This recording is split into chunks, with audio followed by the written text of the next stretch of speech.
The 2025 Honda CR-V's infotainment system features a 9-inch touchscreen that may occasionally require a reset to resolve glitches.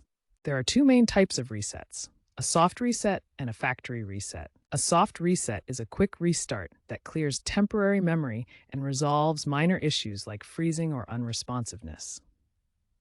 Perform it by holding the touchscreen power button for 10 to 15 seconds until the system reboots. A factory reset restores the system to its default settings, erasing all user data, and is used for more persistent problems.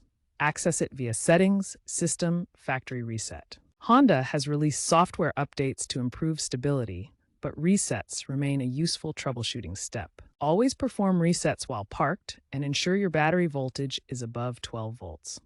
To perform a soft reset, simply hold the power button on your infotainment screen for 10 to 15 seconds until it restarts. For a factory reset, navigate through the Settings menu to Settings, System, Factory Reset, and follow the on-screen prompts. You'll need the confirmation code from your owner's manual. For audio problems like no sound or distortion, a soft reset is often sufficient.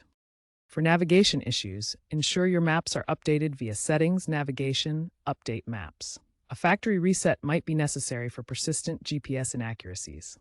Remember to check for over-the-air updates via Settings, System, Software Update before performing any reset to ensure you have the latest fixes.